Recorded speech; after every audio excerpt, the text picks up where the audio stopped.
Hi everybody, my name is Carol. So I want to speak just a little bit about Atlantis and Lemuria today. And I've actually started this video several times, and I can't seem to compact it and make it succinct. So I'm really going to try hard in this one, and no matter what happens, I'm uploading this video without editing, because otherwise it's not going to get uploaded. Anyway, so what I'm going to share with you about Atlantis and Lemuria are my personal memories, and they're fragmented. I believe that the reason why so many of us have very small pieces of memories of those times is because it was so long ago, so many lifetimes ago. So the only way we're going to get the full picture of what those times were like is if we share our experiences. So if any of you have any experiences with Atlantis or Lemuria that you remember personally, not somebody else's stuff, but your stuff, please comment below, and maybe we can start to get a more clear picture of what Lemuria and Atlantis were like. Okay, so with that said,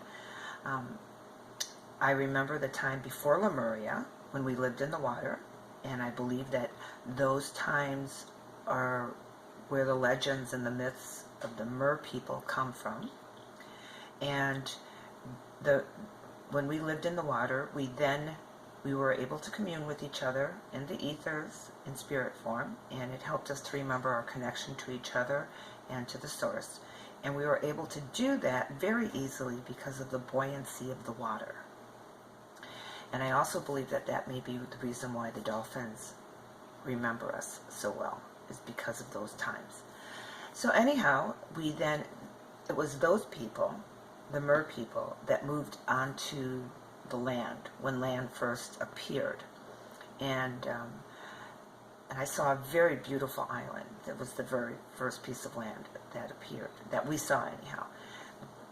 Big, beautiful green trees and a small little sandy beach, and it was a very small island. So that would be the original place of inhabitation of humanoids, and the culture was Lemuria. And I'm not sure if it was called by another name or not, but Lemuria feels right to me. It rings true, so I'm going to stay with that. So anyway, Lemurians were very earthy people, and we were very traditional. We were very, I'm having a tough time again, but I'm not going to toss this video out. So Lemurians were very empathic, and we could feel the rocks and the trees and the birds and the bees and other animals and each other, etc. And what that did, as all empaths know, when you feel somebody else's pain, it encourages you, it induces you not to create pain. So we were very honoring, and much in the way that a lot of Native American Indian cultures are, or used to be, and that whatever you took for sustenance, you gave thanks, and you let it know ahead of time so that the spirit could leave that form that it was inhabiting and not experience trauma. So our level of empathy was very high and very well developed, and we were like the earth keepers. Excuse me. Okay, so I forgot where I was at. Excuse me. Okay, so very quickly, I was talking about Lemurians and their level of empathy. So anyway, Lemurians, earth keepers, highly empathic.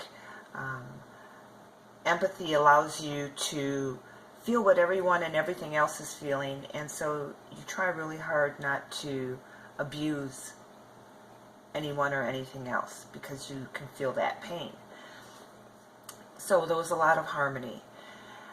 And then comes Atlantis, and Atlantis was a star-based civilization, meaning that whereas Lemurians lived in the ocean, came out of the ocean, and moved onto the land, and were the first inhabitants of Earth. The Atlanteans came from many different star places. You know, there were star beings from different planets and galaxies. And when they came here, they brought their technology with them. And all of them that I can remember were really nice. They were very welcoming people. They, you know, they weren't octopus heads and green and insectoid and all that stuff. They were all humanoid. And they were all very intelligent. Many of them had psychic abilities, a little bit of empathy. Their empathy was not as developed as the Lemurians' level of empathy was. And I'm guessing that that probably has to do with the fact that the Lemurians spent so much time communing spiritually with each other that they were able to keep that alive and intact and strong. Whereas the Atlanteans, the star beings from all these different places, star systems, they were already well advanced. We were like a tribal culture. So if you think about America, the United States, and some of the other European countries that have this hugely high level of technology, and then you think of somewhat of a third world country, like maybe the Incas or something like that, and where they still live in grass huts, and while we might consider them at a poverty level, they are very close to the earth, and their communities are very tight-knit. So that's kind of how the difference was between the Lemurians and the Atlanteans. Now the Lemurians knew a lot of stuff and had a lot of things, but they weren't technologically advanced, and they were fine with that. So when the Atlanteans came, when the star beings came and created the Atlantean community with all their crystalline structures and all of their technology, and they were clean and beautiful people, you know, like white robes, and, you know, I mean, imagine going into a grass hut versus walking into a crystalline palace, you know. I mean, they're both clean, but one is like immaculately spotless and the other one has got a dirt floor. So there's the difference between Lemuria and Atlantis again. It's very simplified, but still. So the young Lemurians, the ones who had not experienced life in the ocean, they did not have their personal memories of that.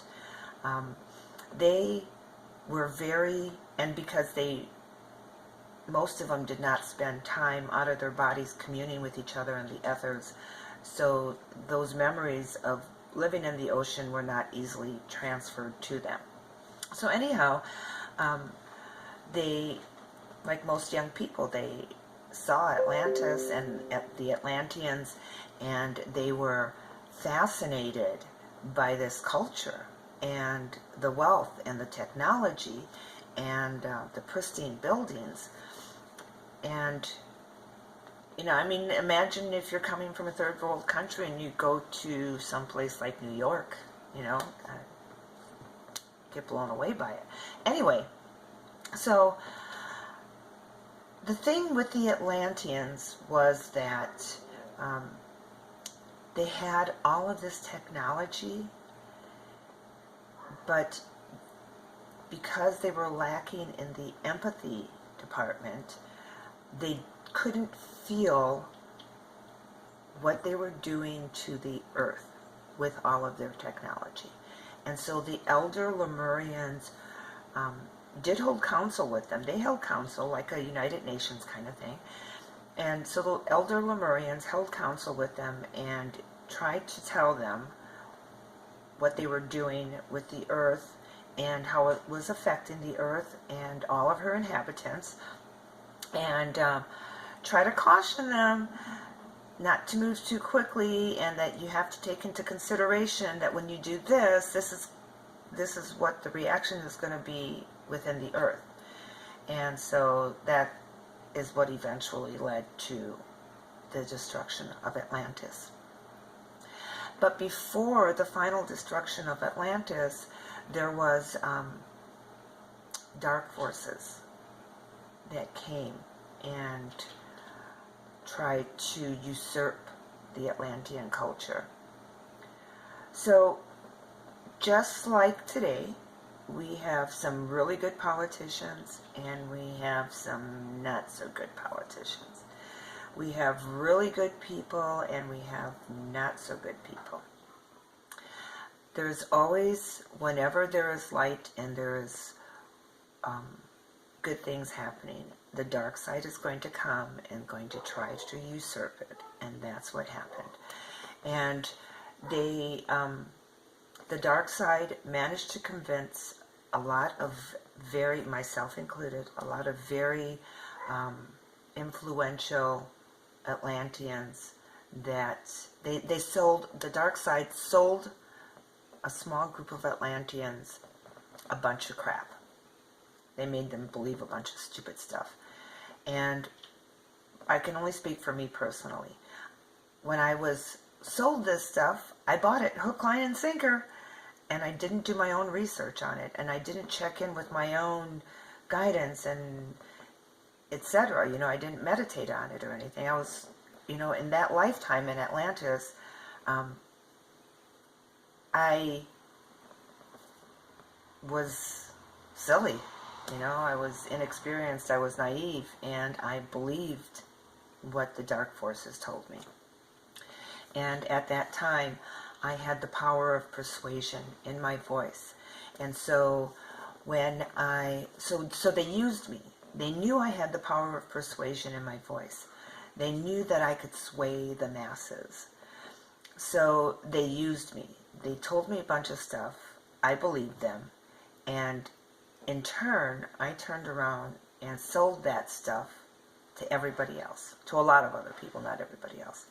And because of that, I caused the untimely demise, the early deaths of a lot of very innocent people.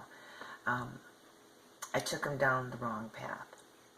So I spent, and I remember this very clearly, I spent many lifetimes after that repaying those karmic debts to all of those people and learning how to forgive myself. And in this lifetime, when all of those memories started coming back to me, my initial reaction was a huge amount of guilt. And it took me a long time, until recently, to really begin to forgive myself to the point where I can share this information with you.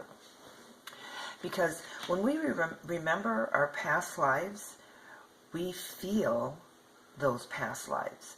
So whatever you did, good or bad, to somebody else, you're going to have that experience, feel that experience again. And you're going to feel really bad or you're going to feel really good. And that's what happened when I had that memory of that lifetime in Atlantis and leading all those people astray to an early demise. So it explained, when I had those memories, it was an aha moment for me, because it explained why in this lifetime I had always been afraid to use my voice.